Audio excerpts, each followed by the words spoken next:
Gopala Astrology channel, where the science meets astrology for common man's understanding. Subscribe and stay tuned to this channel for continued astrological updates. Hello, welcome to Gopala Astrology channel once again. Thanks for all your overwhelming supports and encouragements for this channel, and that keeps me motivating to do more and more interesting educational videos. All right, today I have taken a very sensitive topic because most of my clients who come for consultation, they will ask about, especially the newly wed ones who didn't get child for 3-4 years, and people who are trying to conceive a baby and things like that, they come to me. So I thought I will make a simple video which can benefit everyone to understand the childbirth yoga. So who are the people who really have the yoga to have a child or a progeny in their life, and what are the bodhaks, what are the problems that they are going to face, and which are the planets which really affect the birth of a child. And also we will see some of the additional topics that I have added, that how we can see the happiness from the children, and that too, even that happiness is permanent or not, we can always notify in D7 chart and the placement of Mars in the D7 chart. So there is a lot of interesting topics that has been added, and it's going to be a longer video, like half an hour plus. Please stick on to the video until the end, and you can view this in your own timings and try to cover all the points, because it's really important to understand whether even you have the yoga to have a child in your horoscope. All right, and if at all you have a child, will you have the happiness from it? So there are two parts which are nicely covered in astrological charts and some examples. All right, so let's go to the actual video, my friends.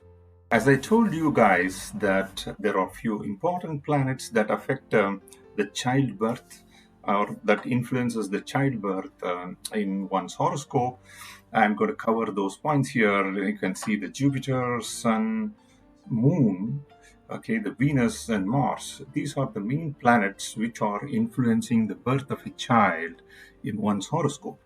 All right, so I'm going to cover these topics one by one, and it's going to be a very interesting video, and especially for those newly wedded couples, and also the children, the people who have got their children but yet to see the happiness from them. So let's go one by one. We are going to cover the importance of the important houses which are going to influence the birth of the child, then important planets, then combination in astrology. Okay, so if it is this combination, then we will have the childbirth without any problems. And in the next topic, I'm going to say what are the problems that we are going to see in the childbirth as per astrology. And we are going to talk about timing. When is the child going to be born? That's very important. First of all, you are going to have child or not, and then if at all I have that yoga, when is the time? Most of the questions asked by my clients is this one: timing of birth. It's very important. And then some of them may have unusual things like abortions and things like that during the pregnancy, and what combination in the horoscope can cause this one. Okay, and then the most important topic, is it going to be a female or a male kid? I'm going to just there is nothing hard and fast rule that is written exactly to say it's a male or a female kid, but we can make the guesses as per astrological charts. We have to study for both male and female's horoscopes. That means the would-be father and mother's horoscope, to see the combination and come out with the best possible matter about the female or a male kid. And in some cases, it's going to be very obvious. Some horoscopes, when I see, just directly I will tell it's a female or a male baby for the person. Okay, and then last and important topic. This is very important. This is applicable to all the parents now. You want to know whether you are going to have happiness from the children. Happiness means it's not that the children are happy. It's the happiness that you get from the children. Okay, that's the topic. So, and I will also emphasize on that happiness is going to be just momentarily, or it's going to be a permanent one. Okay, which planet is going to determine that? So these are the important topics. Please stick on to the video until the end. Okay, now important houses for the childbirth. Which are they? The second house, the fifth house, and the 11th house. These are very, very important houses. Okay, so why this is so? Because the second house, it signifies the family. Okay, the family that is created by the father, and also it is the house of wealth, accumulated wealth. It's house of money, my friends. Okay, it's very important to have this second house in a proper way. It should not be afflicted. Fifth house is the main house for children. So whatever creativity we have, whatever we create in this life, is seen through the fifth house. Children are one of our most important creation, right? So 11th house, which is exactly opposite to that, is the desire. The fulfillment of all the desires that we have in this birth is seen through the 11th house, 11th lord, and the planets that aspects the 11th house. So these three are extremely important to be notified. Whenever an astrologer sees these three houses, he is going to decide and explain to you guys that, okay, there is a chance of a childbirth, or totally it is a problem. Okay, so that's what it is. And important planets who are helping the childbirth, or the first priority goes to Jupiter. Jupiter is the most important natural significator of childbirth. Okay, all the happiness is seen through Jupiter actually, and children are born through the influence of Lord Jupiter. Okay, as long as this one planet is well placed in the horoscope, all other doshas in the horoscope can be ignored. Okay, so we should always judge the condition of Jupiter in any kind of analysis for the progeny. All right, so that means Jupiter has to be very well placed, and please pray hard that the Jupiter doesn't go to 6th house, 8th house, and 12th house. These are called Trik Bhavas. So if Jupiter happens to unfortunately go to one of these three houses, the 6th, 8th, and then the 12th house, the problem will be there for the person. Okay, not only childbirth, there may be other set of problems, even to get married as well. Okay, so of course we have to see the horoscopes in different angles, and but Jupiter really is very obvious in the horoscope. We can see this. All right, the next important planet is Shukra, or the Venus. This is a very important planet. As in general, it represents a female sexual organ. Actually, the Shukra, and in the horoscope we can see that very clearly. Okay, some people call it as a semen in the male's horoscope and things like that. Okay, for me, it is considered as the very important planet of love and sex. So without the good placement of Venus in the chart, it is very difficult to conceive a baby. All right, the next one is the Mars. Mars is the male. It's a representation of the male in the horoscope, right? So it plays a very important role in terms of conceiving. Why? Because it is the ruler of natural house of 8th house. 8th house is the house of sexual organ. So this is what is ruled by Mars. And then if there is any conceiving that is possible, it is possible only when Mars is well placed in your horoscope. All right, the Sun becomes the next one. The Sun is the natural ruler of 5th house in the Kalapurush Kundali horoscope. And if the Sun is well placed, it gives the vital energy, and it helps to create another life from you. So that is why all these four planets are given very much importance to signify in the horoscope. You can see that whether these four planets are promoting, they are actually working as promoters for the childbirth. All right, so if any of these planets are not well placed, the chances of conceiving becomes lesser and lesser. All right, now let us see for some of the combinations in the horoscope, which will help you to have a smooth childbirth without any problems. Okay, I told you that the 5th house is very important, as long as if the 5th house is free from any afflictions. Okay, especially malefics like Rahu Ketu doesn't come in the axis of 5th and 11th. So as long as this happens, the childbirth will be very smooth. Sorry. And please understand, if there is the exchange of houses between the lagna, the first house and fifth house, the lords gets exchanged. We call it as parivartana yoga. So then also the children will be born smoothly and without any problem, and even the children will be very successful. I'm talking about the children being successful. Okay, it's not the parent who is going to be successful alone. Of course, both are interrelated. Okay, you will realize why I made this statement towards the end of the video. All right.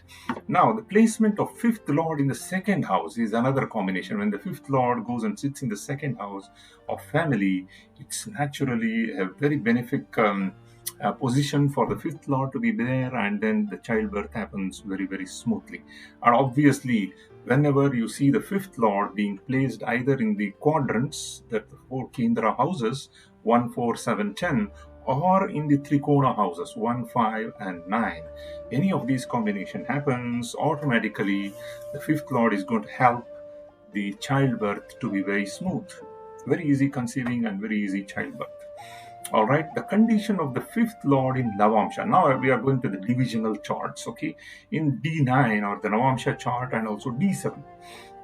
This has to be seen, the very, very important. The fifth lord, whatever is there in the D1 chart that we normally see, you have to go and analyze the same, the dignity of the fifth lord in Navamsha Kundali as well as the D7 chart. It should be checked properly. It should not be debilitated. It should not be afflicted with Rahu Ketu axis again and things like that. So that's how it is, and it should not be weak again. Okay, so the D7 is the main divisional chart for progeny, as I told you, but you should not ignore D9 as well, because it's the relationship between husband and wife that has to be primarily seen in D9 chart.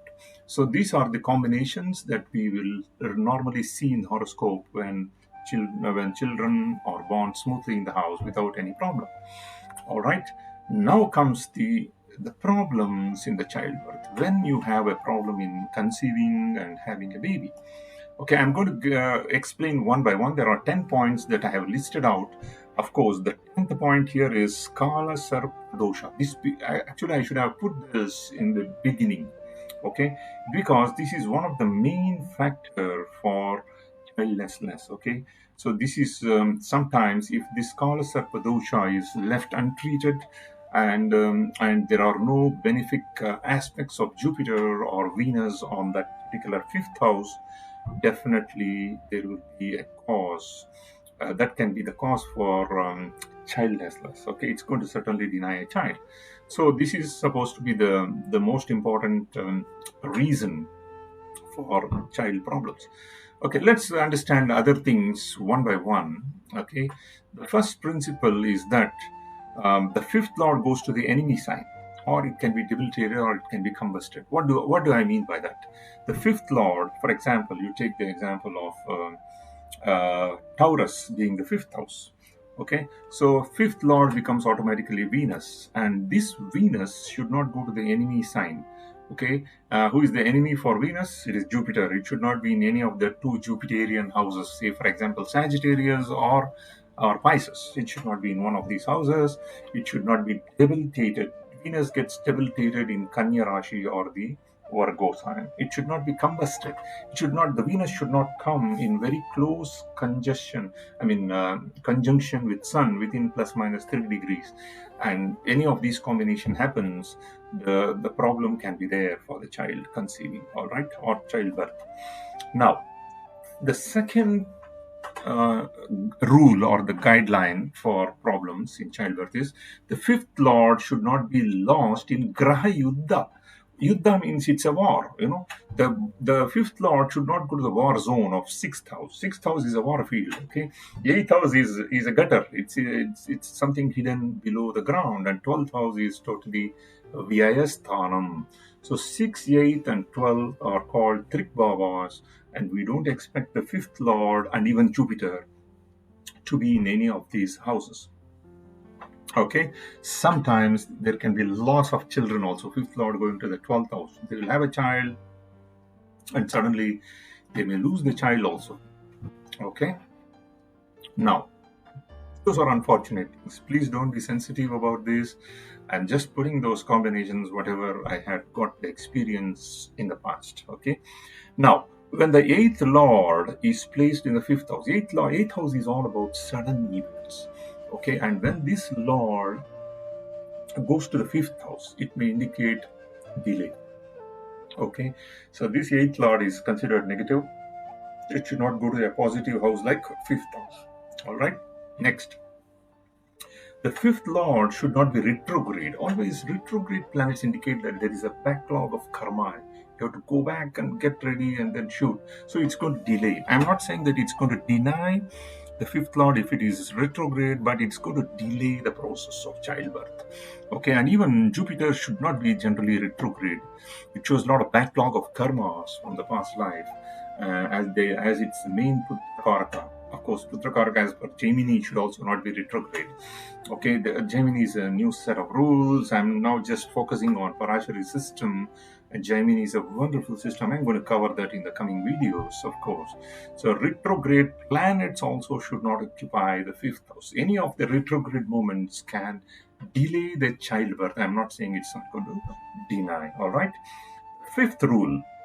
What's this fifth rule? When more than one planet becomes retrograde and becomes associated with the fifth house in a way, it indicates some kind of a past life. I told you again, it is past life related matters.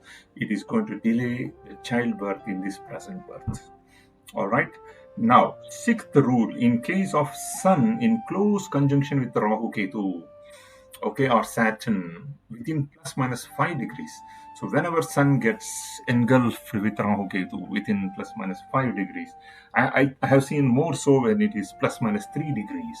Okay, when that happens, the engine of the horoscope, the Sun gets weak, and then the childbirth also becomes a problem.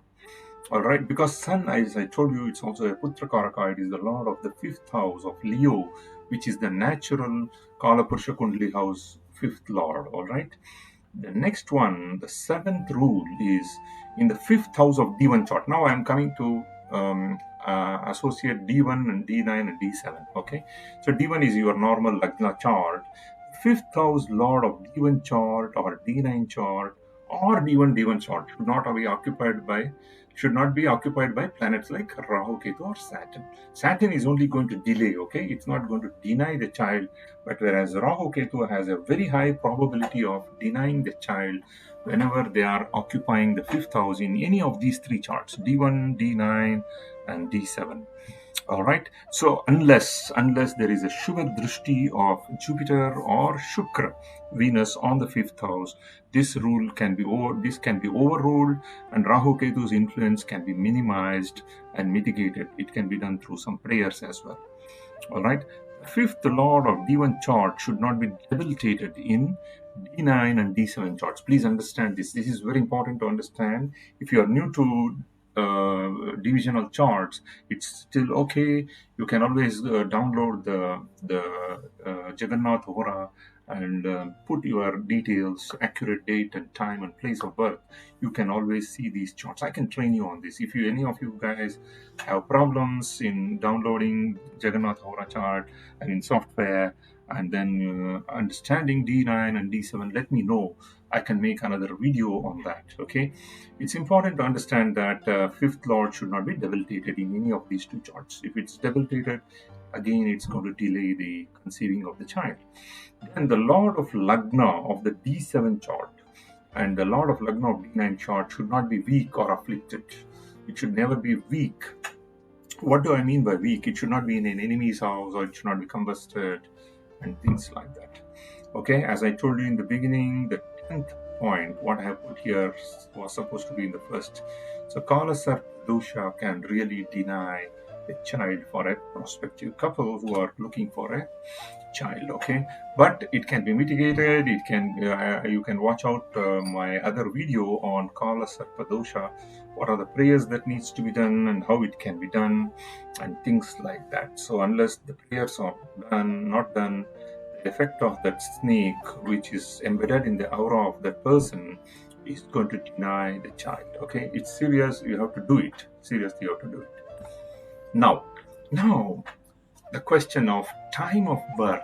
So when I'm going to have my child, the question is very, very common with all my clients, especially the young ones. Okay, whoever is in 30s and mid 30s, they come after the child. After their marriage, 3-4 years, they are not able to conceive. This question will come. Okay, so childbirth is only possible during. Please note down this. I have highlighted this during the Antardasha or Dasha, okay, of Lagna Lord or the Ascendant Lord. First point. Then the fifth Lord, whoever is the fifth Lord, and then the ninth Lord, and again 11th Lord.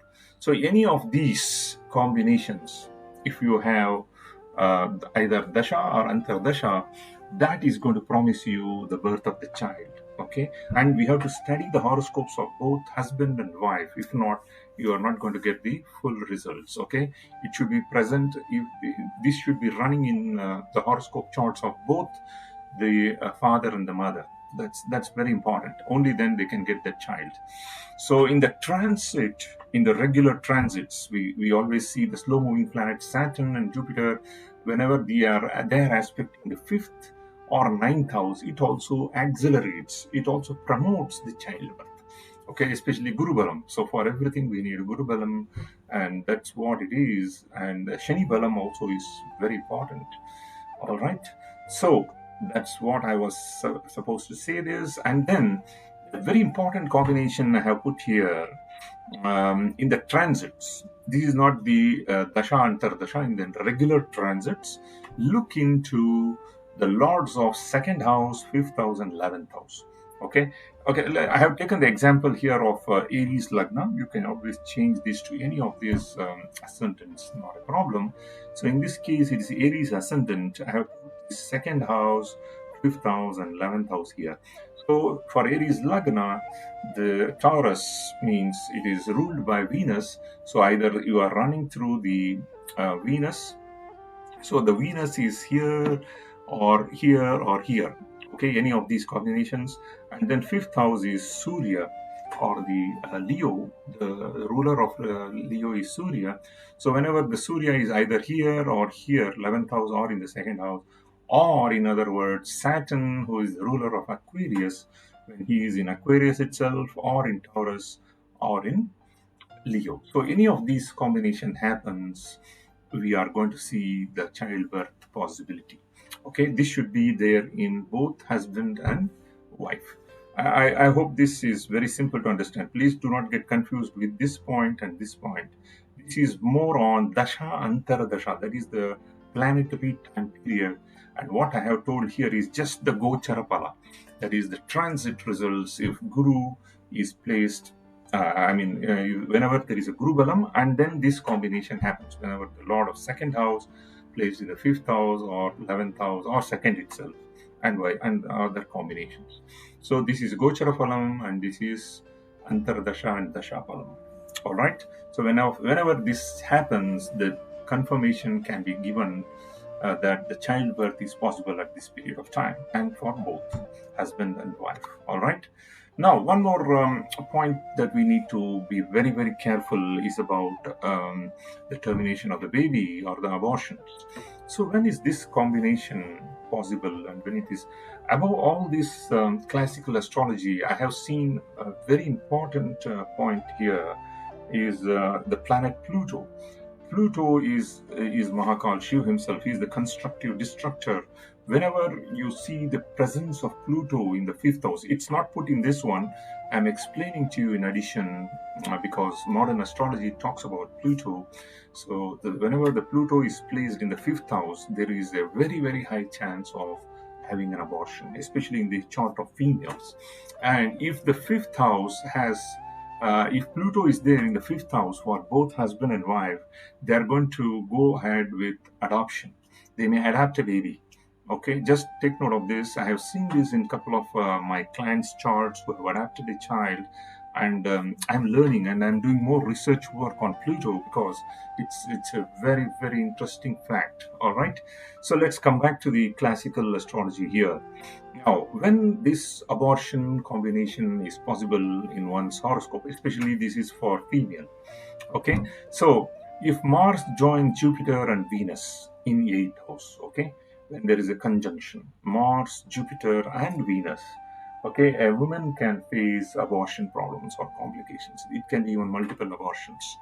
All right. So the reason, what is the logic behind this? Mars is the natural significator and ruler of the eighth house of Scorpio, which is a very uneven sign, and very sudden events is possible through that sign. And in that sign, and in that eighth house, if you have combination of this Mars, which is very active, and then Jupiter and Venus, which are natural enemies, these two are natural enemies but friends for Mars. So these two are friends for Mars. Jupiter and Venus are friends of Mars. But when the combination of all the three happens to go to the eighth house, then very, very high chances of uh, abortion is possible. Okay. Next one, if Ketu is transiting, this is transit results, Gochar Palam, in the fifth house during pregnancy. Suppose somebody just conceived, and then in their fifth house, the Ketu is transiting, because the transit of Ketu is for almost 18 months. So when this combination happens, the person can have complications in pregnancy. Chances of getting miscarriage is very high. So one has to be very, very careful if they detect this combination. Okay, that's why it has been put clearly in this chart. You can take a screenshot of this, go back to your Jagannatha Hora, and then look for it. If you don't know how to make horoscope charts, you can always contact me. I will give my email ID. You can have a consultation with me as well. And we have to take care and, prevent this type of miscarriages if possible. Okay, there is an astrological remedy for it. And then if there is a conjunction or mutual aspect of Saturn and Mars, please always remember, I keep saying Mars is a fire and Saturn is oil. So whenever there is a mutual aspect or conjunction of Mars and Saturn in the horoscope, and if the fifth house is also occupied by malefics like Rahu Ketu, definitely there is a chance of this miscarriage. So whenever this combination is seen, we will tell the clients to be extremely careful and take much precautions.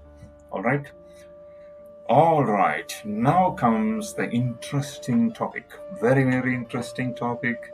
And many of you guys are very curious. Is there a way that we can predict whether it's going to be a male or a female that is going to be born in your house? The answer is yes, we can predict it, and it should be, the combination should be available in both husband and wife charts. But in some of the obvious cases, I will tell you which are those. We can straight away see the horoscope of a male, of a man, and tell whether he has got a daughter or a son. Okay, I will tell you that secret in this part of the video. All right, so please understand, I have put certain symbols here. Let's try to understand what are those symbols. Starting from Aries. Aries is a male sign, okay, male zodiac sign. Taurus is female, so it's alternate. So Gemini is male, Cancer is female, so on and so forth until Pisces. Pisces is a female. Okay, you can see that very clearly. Okay, that is the zodiac signs which are male or female. Now comes the planets. So these three gentlemen here, standing here, the Jupiter, the Mars, and then the Sun. These are called the male planets. All right, and whereas the Venus and then the Moon, this is Moon. Okay, the Venus and the Moon, they are considered as feminine planets, pure feminine planets. So Mercury and Saturn are considered as hermaphrodites. They are neither male nor female in terms of gender. Okay, Rahu Ketu should not be considered for this combination. That's why these 5 planets are given importance for identifying whether it's a male or a female planet. Now comes the question. Condition of the 5th house has to be studied in detail. The birth of the male or a female combination is possible. So a combination is like this. Imagine, I will just give an example. Suppose it's an Aries Lagna again, and let's see if we put Jupiter here. I'm just going to understand. Let's say if Jupiter comes here, what happens in that combination? What happens when Jupiter comes to the 5th house? Jupiter is a male planet, and 5th house Leo is also a male zodiac sign. So Leo, male and male, definitely you can expect a male child being born in this person's chart. This is very obvious. right? If you see a Mars in the fifth house, you can also say that. If you see the Sun itself in the fifth house, any of these three male goes to the zodiac sign of a male, very very high possibility, I can say 75% possibility, you can predict that this person is going to have a male baby. Definitely one of them will be male baby. He may have multiple, right? 3 or 4 babies are born in the family, it's possible, but definitely one will be, through this man he will have a male baby. Okay, suppose this is seen in the horoscope of a female as well, of the wife as well, definitely the male baby will be born in the family. And now other example, the same Aries lagna, imagine if Venus goes to the fifth house. Sorry, let us take the obvious examples. Let's put, for example, Taurus ascendant. Okay, here Lagnadipati also becomes Venus, and when this Venus goes and sits in the fifth house of Virgo, okay, Virgo is a feminine sign, Venus is a female sign. So both female, and very, very high chances, 75%, that a female is going to be born. Even if Moon is present in the fifth house of Virgo, then that possibility also will be 75% of a female. So that's these are very obvious combinations. Whenever there is different combinations that is going on, then the confusion comes for an astrologer to predict whether it's going to be a male or a female. Then we need an in-depth analysis. Okay, that means if a male sits in the fifth house, which is a feminine sign, zodiac sign, then it becomes a confusing factor. So you cannot make a judgment just by seeing the horoscope of a husband. You will need the horoscope of the wife as well. All right, so that's how we normally make a prediction of male or a female kids in the horoscope. All right, and again we have to see the D9 and D7 charts for the children. All right, and then the last important and a very interesting topic, happiness of children on a long-term basis for the parents. Okay, suppose I am analyzing the chart of a father. Okay, he has a child or a son. Is he going to get benefit from him? How to see this? So we should have for this we should have an accurate time of birth of that person, and then we have to prepare a D7 chart. D7 chart. What is D7 chart actually? D7 is just slashing. See, we know that every zodiac sign is having 30 degrees, 0 to 30 degrees, right? So we are going to make this divided by 7 portions. Okay, that is why it is also called in Sanskrit as Saptamamsha Kundali. So Saptamam means it is 7 portions. We are going to divide the zodiac sign of Aries, for example, to 7 portions, and we keep the first portion here and push the 6 to the next one, and so on and so forth. We are going to push it out all the way, and that's how we are going to prepare a D7 chart, and the planets also move in that way. Okay, so for us, you don't have to worry, just go to Jagannath or a software, and it's very, very simple to prepare a D7 chart. Now, what is that you are going to see in D7 chart? In D7 chart, any chart, 4th house becomes the happiness. This is a very simple rule. Very, very simple rule. 4th house is the Sukhasthanam.